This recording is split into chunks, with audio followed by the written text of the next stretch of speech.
Bismillahirrahmanirrahim. Assalamu alaikum. Dear students, how are you? I am Professor Zishan Shokat. Welcome all of you from Superior Head Office. तो dear students, आज हमारा पहला test English का जो था वो हुआ था 4D revision and test session 2021। उसमें स्टूडेंट्स हमारे पास जो था आज इंग्लिश का जो था पहला टेस्ट था जिसमें हमारे पास दो पेपर थे। एक हमारे पास पेपर ए था और दूसरा जो था हमारे पास पेपर बी था। स्टूडेंट्स, सबसे पहले हम देख लेते हैं कि हमारे पास जो था इस टेस्ट में हमने क्या सिलेबस जो था वो डिफाइन किया हुआ था।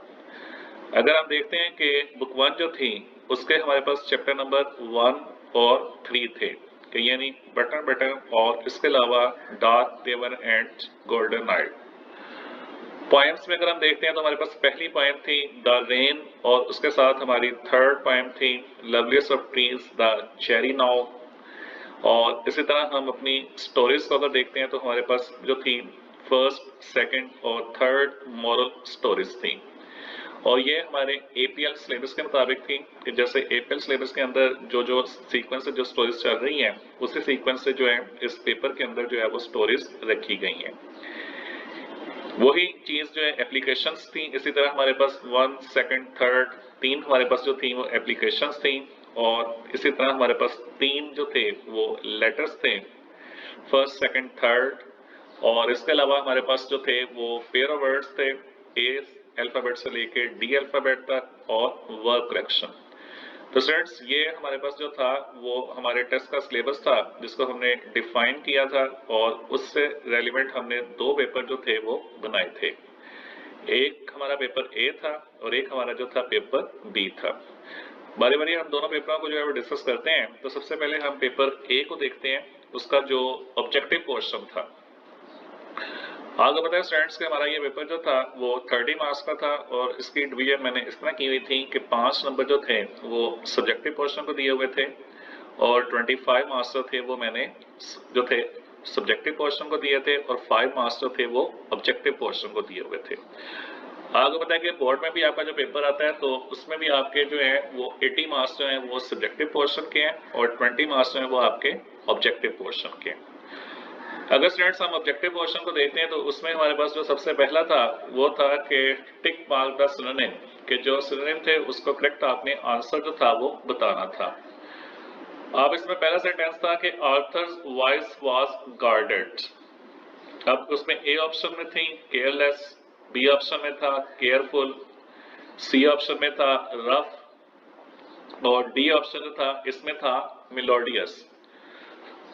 आपको पता है कि गार्डेड जो है, गार्डेड का मतलब होता है मुहतात होना, एहतियात बरतना, एहतियात से करना। तो उसके लिए फिर केयरलेस का वर्ड नहीं आ सकता था, उसके लिए रफ का वर्ड नहीं आ सकता था और उसके लिए मेलोडियस का वर्ड नहीं आ सकता था। उसका जो एप्रोप्रिएट आंसर था गार्डेड के लिए, जो करेक्ट वहां पे ऑप्शन थी वो आपकी बी ऑप्शन थी, यानी उसके लिए केयरफुल जो था वो आना था। सेकंड था कि it will be a lovely site. ये लाइन ली गई थी आपकी जो फर्स्ट पोएम है द रेन, उसमें से ये लाइन ली गई थी। लवली का मतलब होता है कोई चीज बहुत खूबसूरत होना, प्यारी होना। तो उसके लिए जो है ए ऑप्शन में जो था वो शार्प, बी ऑप्शन में ब्राइट, सी ऑप्शन में चार्मिंग और डी ऑप्शन में जो था वो मैजिकल था।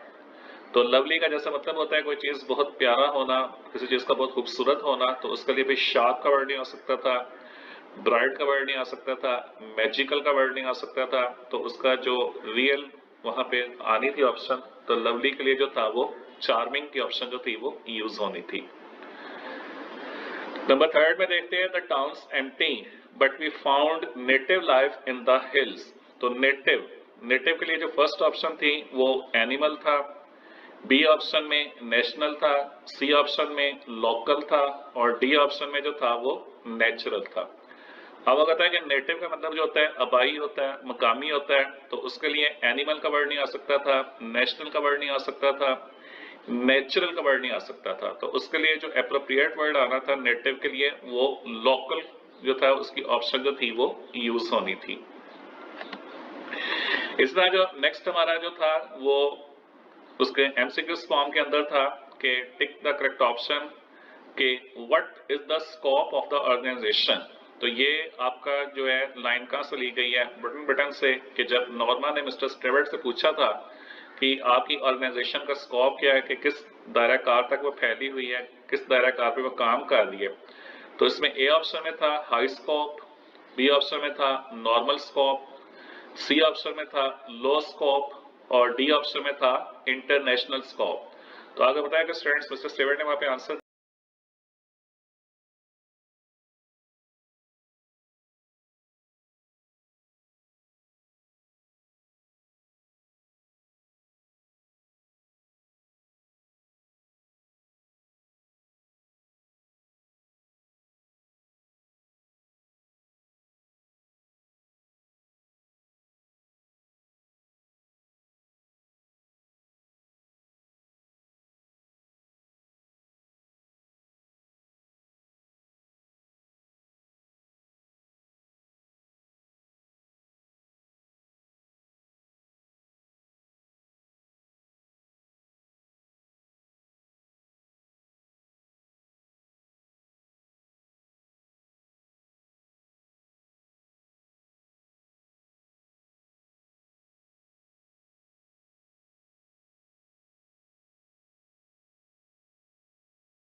डेफिनेट यानी सेकंड फॉर्म को यूज करते हैं। अगर हम सेकंड फॉर्म को देखते हैं तो फिर इसमें ए ऑप्शन लैंड नहीं आ सकता था, उसमें हैज नहीं लग सकता था, हैड नहीं लग सकता था, तो उसमें सेकंड फॉर्म हमने यूज करनी थी। तो सेकंड फॉर्म जो थी वो लैंडेड आना था, तो यानी इसका जो करेक्ट आंसर था वो आपका डी फॉर्म था।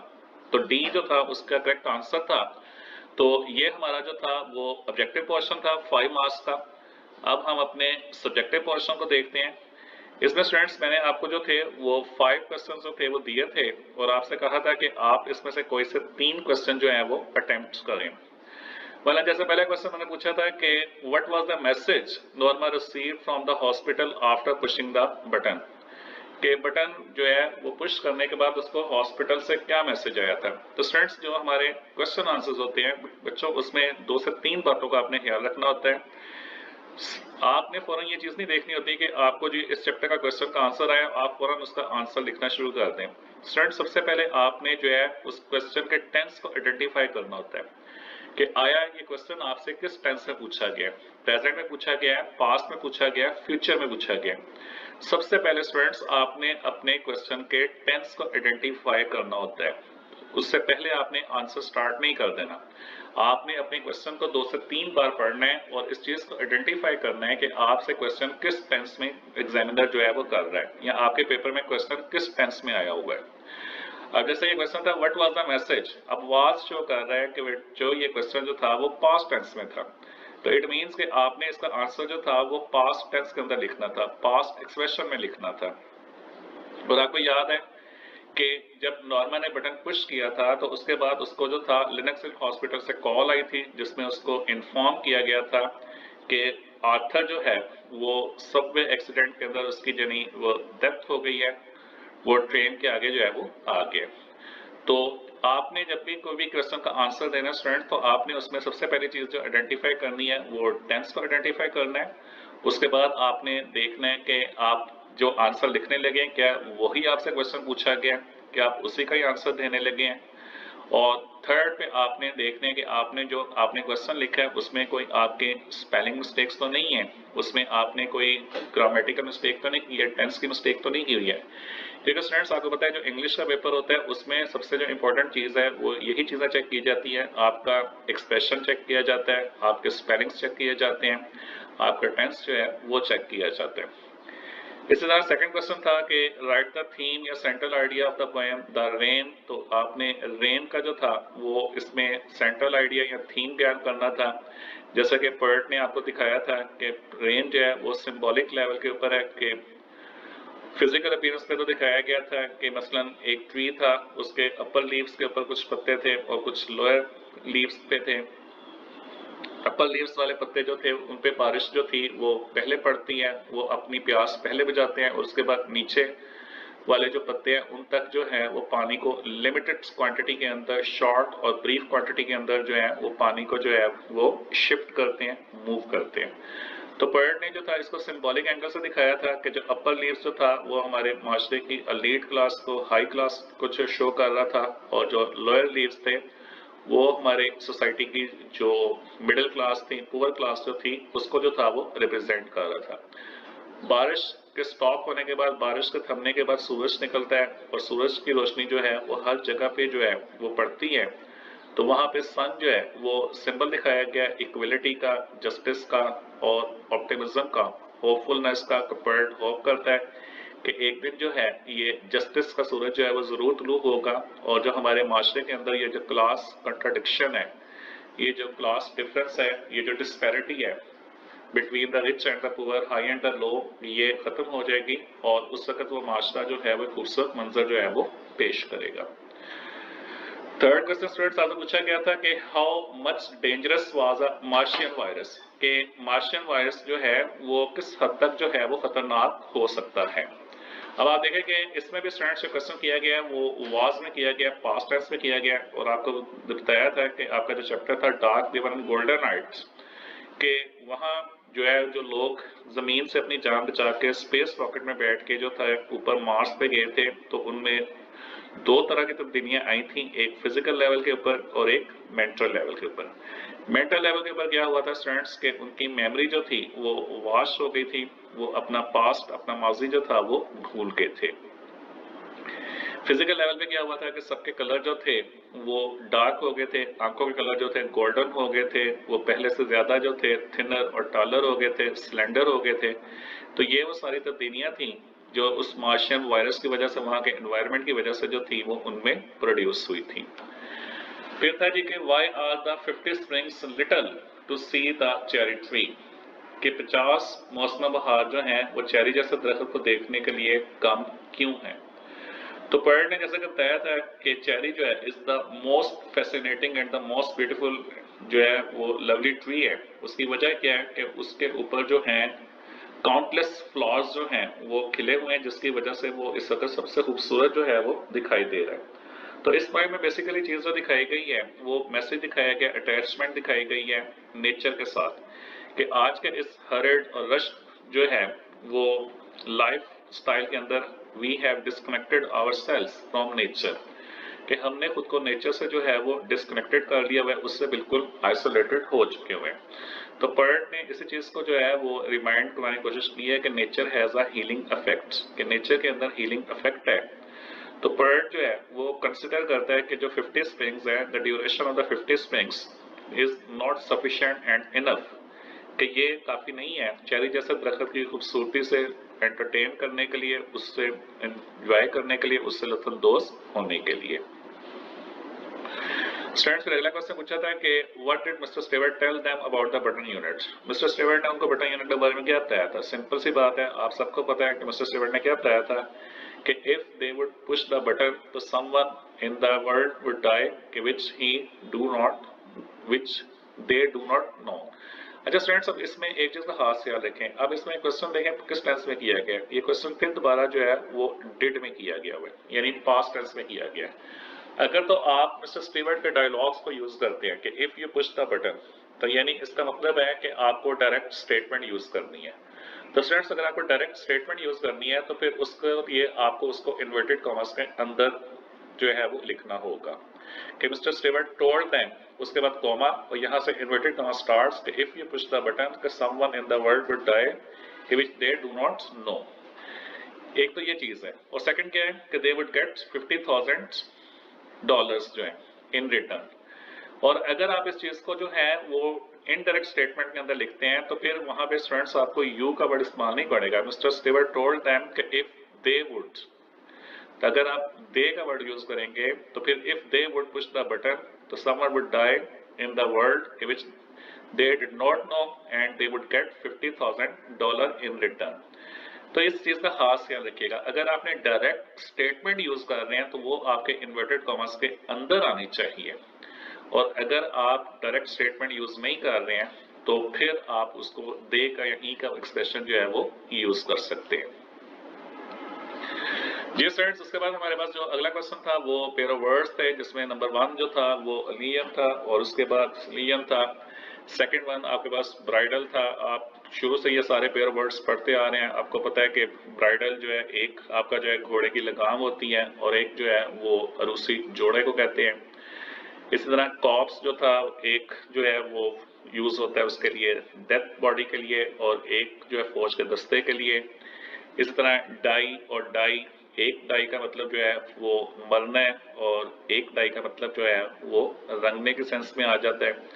तो ये वो कॉमन पेयर वर्ड्स हैं जो आप यूटिलाइज करते हैं। इसमें जो आपको खास चीज का ख्याल रखना है कि आपने इनको पेयर को इस्तेमाल करके जो है उनके सेंटेंसेस बनाने जो एक लॉजिक देते हो, सेंस देते हो। मतलब देखें आपको अगर एक सेंटेंस आ जाता है कि फेमस है और नोटोरियस, तो आप यूं नहीं कह सकते कि ही इज अ फेमस और he is a notorious. No students, ये चीज नहीं है, इसमें कोई लॉजिक नहीं है। सेंटेंस वो बना के दें जिनके अंदर जो है वो लॉजिक यूज हो रही हो, जो आपको एक्सप्रेशन अपनी मीनिंग दे रहे हो। दूसरी जो आपको सबसे अहम बात इसमें याद रखनी है कि पेयर ऑफ वर्ड्स बनाते हुए स्टूडेंट्स आपने जो है उसके उर्दू में मीनिंग्स नहीं लिखने। बाद स्टूडेंट्स को ये हैबिट होती है कि वो क्लास के अंदर उनको प्रैक्टिस करवाई जाती है ताकि बच्चों को उनके मीनिंग याद रहे, तो बास का टीचर्स जो है वो बोर्ड के ऊपर उनके आगे मीनिंग भी लिख देते हैं, तो बच्चे उसी हैबिट को जो है वो डेवलप कर लेते हैं कि जब वो पेपर के अंदर जो है अपने पेयर वर्ड्स लिख रहे होते हैं तो वो आगे उसके उर्दू में जो है वो मीनिंग्स लिख देते हैं। तो स्टूडेंट्स इस बात का खास ख्याल रखिएगा कि आपने जब पेयर वर्ड के सेंटेंसेस बना रहे होंगे तो उसमें आपने इसके उर्दू के मीनिंग्स जो है वो यूज नहीं करने। दोनों पेयर आपके सही होंगे तो स्टूडेंट्स आपको जो है इसके मार्क्स मिलेंगे। अगर एक आपका जुमला सही है एक गलत है तो उसको जो है वो आमतौर पे रॉन्ग जो है वो कंसिडर किया जाता है। उसके बाद स्टूडेंट्स आपका अगला क्वेश्चन आ जाता है, write an application to the principal of your college for sick leave on medical grounds. आपको पता है कि एप्लीकेशन के अंदर जो सबसे इंपॉर्टेंट चीज है वो उसका फॉर्मेट है कि आपने सबसे पहले दा का टी कैपिटल डालना है, प्रिंसिपल का पी कैपिटल डालना है। बहुत स्टूडेंट्स जो है वो क्या मिस्टेक करते हैं कि वो सबसे पहले प्रिंसिपल का स्पेलिंग जो है वो गलत लिख देते हैं, वो लिख देते हैं PLE, जबकि पेपर के अंदर भी स्टूडेंट्स लिखा होता है आपके जो है क्वेश्चन लिखा हुआ है कि write an application to the principal of your college. आप देखें कि आपके पेपर के अंदर भी प्रिंसिपल के स्पेलिंग लिखे हुए हैं, लेकिन इसके बावजूद आप लोग जो है वो बोर्ड के अंदर भी इसी तरह जाके लिख देते हैं, आप PLE लिख देते हैं। तो जो सबसे पहले मिस्टेक देखने में आती है कि वो क्या होता है, प्रिंसिपल के स्पेलिंग जो है वो स्टूडेंट्स जो है वो गलत कर देते हैं। अब द प्रिंसिपल आप लिखेंगे, द का टी कैपिटल डालेंगे, प्रिंसिपल का पी कैपिटल डालेंगे, उसके बाद आपने पंक्चुएशन साइन कॉमा यूज करना है। उसके बाद गवर्नमेंट कॉलेज, बेस्ट तो यही है कि आप गवर्नमेंट के जो है वो पूरे स्पेलिंग लिखें, GOVERNMENT। तो बहुत स्टूडेंट्स क्या करते हैं कि वो गवर्नमेंट का स्पेलिंग जो है वो गलत लिख देते हैं, वो VER के आगे जो N आता है उसको वो अक्सर स्लिप कर देते हैं और उसकी जगह पे वो MENT जो है वो कर देते हैं। अगर तो आप वी के आपको स्पेलिंग्स नहीं याद होते तो फिर आप उसका एब्रीविएशन जो है GOVT जो है वो डॉट लगा के आगे कॉलेज, और कॉलेज का स्पेलिंग स्टूडेंट्स बिल्कुल एक्यूरेट लिखने हैं, C और EEGE कॉलेज होता है, जबकि स्टूडेंट्स लिख देते हैं COLLAGE। लेकिन कॉलेज का स्पेलिंग भी आपके पेपर पे जो है वो लिखे होते हैं। तो सबसे इंपॉर्टेंट चीज ये होती है कि आपने किसी कॉलेज का नाम मेंशन नहीं करना, हत्ता कि आपने अपने कॉलेज का नाम भी मेंशन नहीं करना। आपने सिंपल वहां पे बताना है कि गवर्नमेंट कॉलेज, उसके बाद सिटी A.B.C. उसके बाद सब्जेक्ट लिखें application for sick leave, request for the sick leave, उसके बाद सर या मैडम, उसके बाद कॉमा, और उसके बाद आप अपनी एप्लीकेशन जो उसको स्टार्ट करेंगे। और जब कंक्लूजन करेंगे, कंक्लूजन में स्टूडेंट सबसे जो इंपॉर्टेंट चीज है वो आपका आ जाता है योर्स ओबीडिएंटली।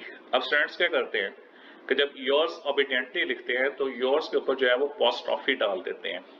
आपने उसके ऊपर पोस्टॉफी यूज नहीं करना, वो विदाउट पोस्टॉफी का यूज होगा। योर्स का वाई जो है वो स्टूडेंट कैपिटल आएगा और ओबीडिएंट्स का ओ जो है वो स्मॉल आएगा। बहुत स्टूडेंट क्या करते हैं कि वो ओबीडिएंट का ओ जो है वो कैपिटल डाल देते हैं। तो ओबीडिएंट जो है स्टूडेंट्स आपने वो स्मॉल यूज करना है, वो उसका जो है वो स्मॉल यूज करना है और उसका स्पेलिंग जो है वो बिल्कुल एक्यूरेट जो है वो लिखने हैं। योर्स ओबीडिएंटली के बाद आपने पंक्चुएशन साइड जो है वो कॉमा यूज करना है, उसके बाद एक्स डॉट आ जाएगा, वाई डॉट आ जाएगा, जी डॉट आ जाएगा। जिस लाइन में स्टूडेंट्स आप योर्स ओबीडिएंटली लिखते हैं उसके ऑपोजिट आपने वहां पे जो है वो डेट्स लिखनी है। तो ये आपका जो है वो एप्लीकेशन का जो है वो फॉर्मेट होगा। अगर आप लेटर लिखते हैं तो लेटर का फॉर्मेट भी इसी तरह है कि सबसे पहले आपने लिखना है एग्जामिनेशन हॉल, एग्जामिनेशन का ई कैपिटल आना चाहिए, हॉल का जो है वो एच कैपिटल आना चाहिए। उसके बाद स्टूडेंट इसी तरह जो है वो city A dot, B dot, C dot और उसके बाद डेट। डेट लिखने का तरीका यही है कि स्टूडेंट सबसे पहले आप मंथ का नाम लिखें। और स्टूडेंट इसमें जो सबसे इंपॉर्टेंट बात जो है बच्चों आपके याद रखने की, ये जरूरी नहीं है कि जिस मंथ में आपके एग्जाम हो रहे हैं हमें उसी मंथ का नाम लिखना है। स्टूडेंट्स उस मंथ का नाम लिखें जिसके आपको स्पेलिंग बिल्कुल एक्यूरेट आते हों। बास का पेपर्स देख रहे होते हैं बच्चों ने सितंबर लिखा होता है, सितंबर के स्पेलिंग गलत लिखे होते हैं, फरवरी लिखा होता है, फरवरी के स्पेलिंग गलत लिखे होते हैं, मार्च लिखा होता है, मार्च के स्पेलिंग गलत लिखे होते हैं। तो स्टूडेंट्स ये कोई कंपल्शन नहीं है कि आपने वही मंथ लिखना है जो वहाँ पे रेलिवेंट या करंट मंथ है। आपको सिर्फ उस मंथ का वहाँ पे नाम लिखना है जिसके आपको स्पेलिंग एक्यूरेट आते हों। तो उस मंथ का नाम लिखिएगा, जैसे मई लिख दिया, उसके बाद डेट डाल दी, फिर एक पंक्चुएशन साइन और उसके बाद 2021। तो 2021 के बाद आपने जो है वहां पे डॉट यूज नहीं करना। फिर आपकी आ जाती है सैल्यूटेशन। स्टूडेंट सैल्यूटेशन के जो है वो दो मेथड हैं। एक तो हम टू वर्डिंग सैल्यूटेशन यूज करते हैं, जैसे मैं कहता हूँ dear father, dear mother, dear brother, dear sister, dear uncle या डियर आंट। अगर तो आप टू वर्डिंग सैल्यूटेशन यूज कर रहे हैं तो उसमें आपके दोनों लेटर जो है वो कैपिटल आने चाहिए, यानी डियर का डी कैपिटल आना चाहिए, फादर का एफ कैपिटल आना चाहिए, मदर का एम कैपिटल आना चाहिए, अंकल का यू कैपिटल आना चाहिए। और अगर आप थ्री वर्डिंग सैल्यूटेशन यूज कर रहे हैं जैसे माई डियर फादर, तो उसमें फिर माई का एम कैपिटल आना चाहिए, डियर का डी स्मॉल होना चाहिए और फादर का एफ फिर कैपिटल होना चाहिए। तो यानी पहला और थर्ड लेटर कैपिटल आना चाहिए और डियर का डी जो है वो स्मॉल होना चाहिए। तो जो आपके थ्री वर्ड सैल्यूटेशन है उसमें थोड़ा सा डाउट होता है कि स्टूडेंट्स जो उसको गलत कर देते हैं, बास का तीनों वर्ड कैपिटल कर देते हैं, बास का तीनों वर्ड जो है वो स्मॉल कर देते हैं। तो इसका बेस्ट वे यही है स्टूडेंट कि आप लोग जो है उसको टू वर्डिंग सैल्यूटेशन को यूज करें, जैसे डियर फादर या डियर मदर जो है, डियर अंकल या डियर आंट जो है, अपने से जो बड़े हैं उनको रिस्पेक्ट दें और अपने से जो छोटे जो है उनका डायरेक्ट नाम लिखें, जैसे डियर अली, डियर अस्मा वगैरह जो है। आज जब आपने कंक्लूजन करना है तो उसका भी ये तरीका है। अगर तो आपका अगला वर्ड एल वाई पे खत्म हो रहा है, जैसे अफेक्शनेटली है, सिंसियरली है, ट्रूली है, लवली है, तो उसके पीछे तो योर्स आएगा कि yours affectionately, yours truly, yours obediently, yours lovely. और अगर आपका अगला वर्ड जो है एल वाई पे खत्म नहीं हो रहा, जैसे खाली लविंग है, अफेक्शनेट है, सिंसियर है, तो फिर खाली योर यूज करेंगे। तो ये देखना स्टूडेंट्स कि कहाँ आपने योर लगाना है और कहाँ आपने योर्स लगाना है। अगर अगला वर्ड एल वाई पे खत्म होगा तो तब आप योर्स इस्तेमाल करेंगे, और अगला वर्ड आपका एल वाई पे खत्म नहीं हो रहा है, जैसे खाली आ रहा है योर लविंग सन, अब लविंग आ जाएगा तो वहां पे योर आएगा, योर्स नहीं आएगा। और अगर आप लिखते हैं योर्स अफेक्शनेटली, तो अगर अफेक्शनेटली आ जाता है तो फिर आपने उसको योर्स को जो है वो यूज करना है। तो इसके उस तरह योर्स के ऊपर भी आपने अपॉस्ट्रोफी यूज नहीं करना, नीचे वैसे ही आ जाएगा एक्स डॉट, वाई डॉट और जी डॉट। तो ये स्टूडेंट्स जो था वो आपका एप्लीकेशन का और लेटर का जो था वो फॉर्मेट था जो मैंने आपके साथ डिस्कस किए। उसके बाद स्टूडेंट्स आ जाता है नेक्स्ट आपका क्वेश्चन था कि explain the following lines with reference to the context. Friend इसी तरह बोर्ड के अंदर भी आपको किसी भी पोएम का जो है वो एक स्टेंजा आ जाएगा। आप जब स्टेंजा पढ़ेंगे तो आपको फौरन जज कर लेंगे कि ये किस पोएम से जो है वो लिया गया। स्टूडेंट इसके बेसिकली बोर्ड के अंदर भी 5 मार्क्स हैं, लेकिन इनकी टेक्निकल मार्किंग है कि 2 नंबर जो है वो रेफरेंस के हैं, 1 नंबर कॉन्टेक्स्ट का है और फिर 2 नंबर जो है वो एक्सप्लेनेशन के। रेफरेंस में आपने क्या बताना होता है? रेफरेंस में स्टूडेंट आपने पोएम का नाम और पोएट का नाम बिल्कुल एक्यूरेट लिखना होता है। अगर आप पोएम का नाम बिल्कुल एक्यूरेट लिखते हैं, पोएट का नाम बिल्कुल एक्यूरेट लिखते हैं, कोई आप ग्रामेटिकल और स्पेलिंग मिस्टेक नहीं करते हैं, तो आपको पूरे 2 नंबर जो है वो रेफरेंस में मिलते हैं। जैसे यहाँ मैंने आपको एक आइडिया दिया है कि आपने रेफरेंस लिखना कितना है। ये जरूरी नहीं कि आपने हमेशा ऐसे लिखना है, सिर्फ मैं आपको ये आइडिया दे रहा हूँ ताकि आपको आइडिया हो जाए कि आपने रेफरेंस में क्या लिखना है। मतलब जैसे ये है कि these lines have been taken from the poem the rain. अब जब पोएम का नाम आएगा तो देखिए द का डी कैपिटल आना चाहिए और रेन का आर जो है वो कैपिटल आना चाहिए। Written by W.H. डेविस। और पोएट्स का नाम जो बिल्कुल एक्यूरेट लिखना चाहिए। बास स्टूडेंट्स का लिख देते हैं, वो लिख देते हैं DAVISE, तो SE नहीं लिखना, ES लिखना है। तो अगर आप पोएम का नाम और पोएट का नाम बिल्कुल एक्यूरेट लिखते हैं कोई आप ग्रामेटिकल मिस्टेक नहीं करते हैं तो आपको पूरे 2 नंबर मिलते हैं। स्टूडेंट्स सबसे पहले मिस्टेक वो क्या करते हैं कि वो रेफरेंस का स्पेलिंग गलत लिख देते हैं। वो लिख देते हैं REFRENCE, यानी आर से जो पहले ई है उसको वो स्लिप कर देते हैं। हालांकि आपके क्वेश्चन पेपर में भी लिखा होता है कि explain with reference to the context. तो ये रेफरेंस है जिसमें अपने पोएम का नाम और वर्ड का नाम बिल्कुल एक्यूरेट लिखना है। कॉन्टेक्स्ट कॉन्टेक्स्ट में स्टूडेंट हम आमतौर पे जो है वो पोएम का मेन आइडिया या उसका थीम जो है वो बयान करते हैं। जैसे the poem is about the rain and the conditions that prevail after the rain stops. The poem carries symbolic meaning. The poet has beautifully described the scene of the rain. The poet says that rain is a blessing for all the creatures on the earth. The poem carries a message that every dark cloud has a silver lining. उसके बाद students explanation. अब देखें student, जब हम word explain लिखते हैं तो हम उसका स्पेलिंग लिखते हैं EXPLAIN। जब हम वर्ड एक्सप्लेन लिखते हैं तो उसमें एक्सप्लेन में आई आता है, लेकिन जब स्टूडेंट्स हम वर्ड एक्सप्लेनेशन लिखते हैं तो उसमें आई नहीं आता।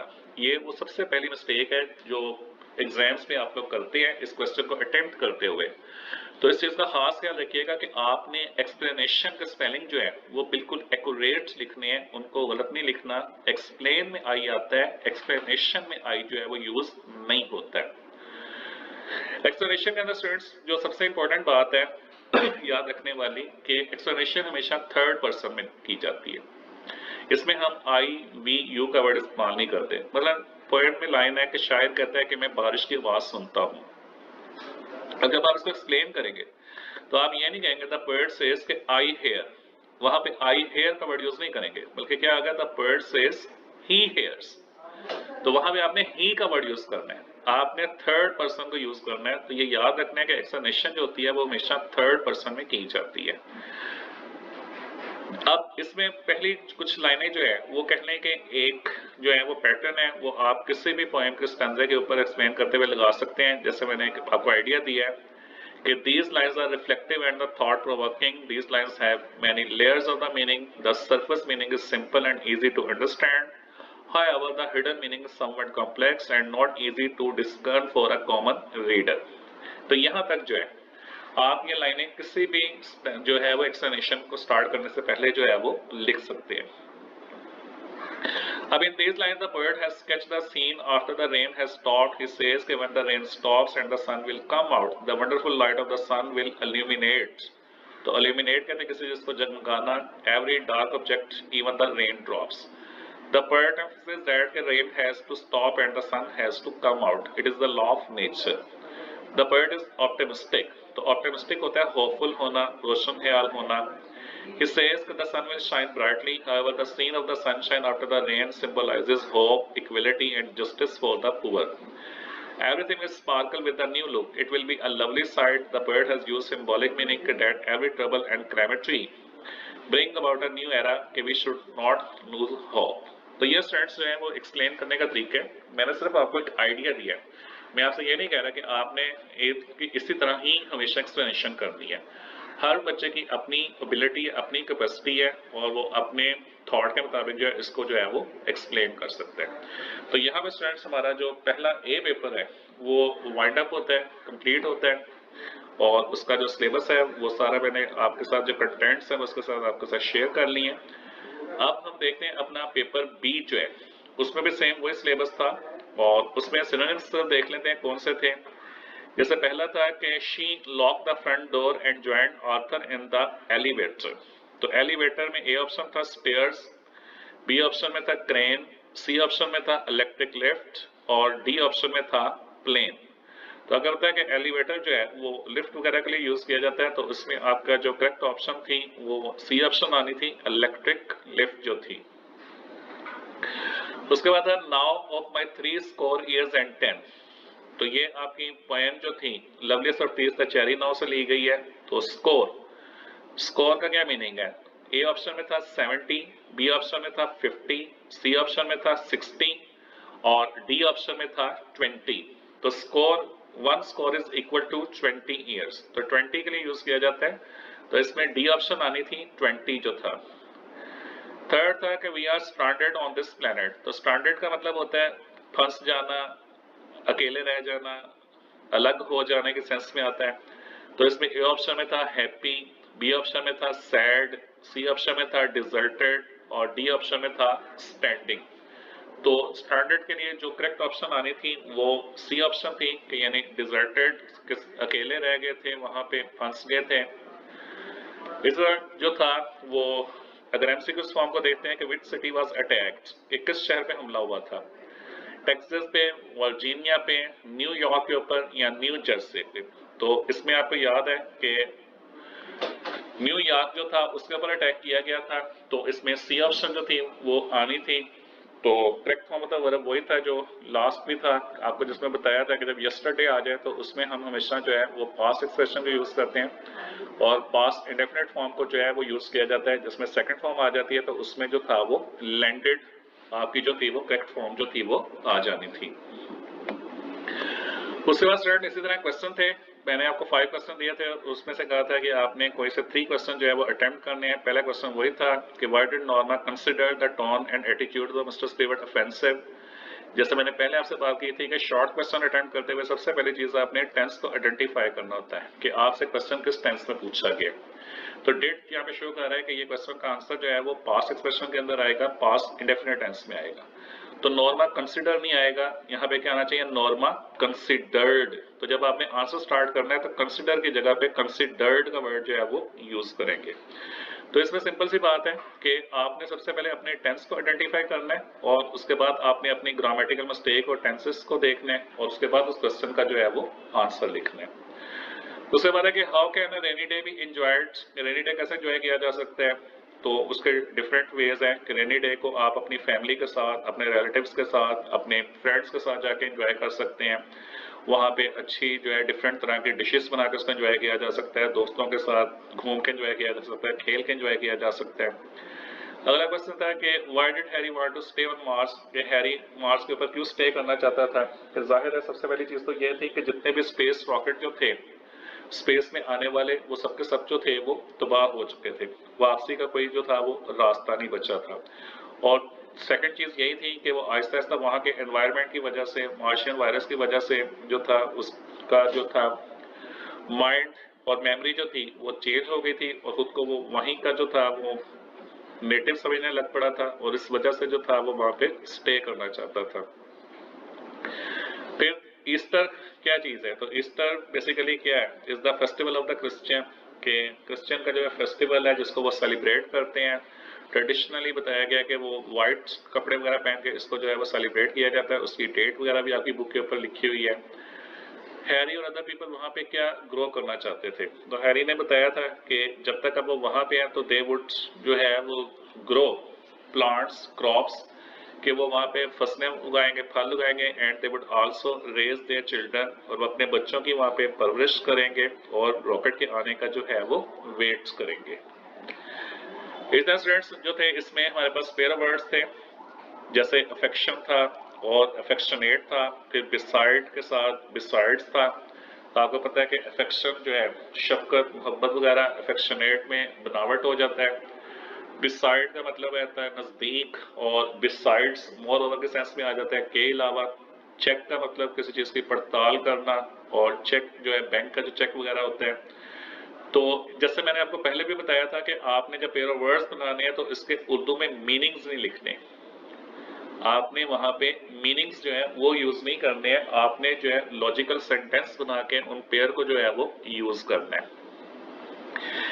ए पेपर में स्टूडेंट्स जो था वो आपको एप्लीकेशन के साथ लेटर की चॉइस दी गई थी और इसमें बी पेपर में जो है वो आपको स्टोरी दी गई है, all that glitters is not gold, कि हर चमकती चीज सोना नहीं होती।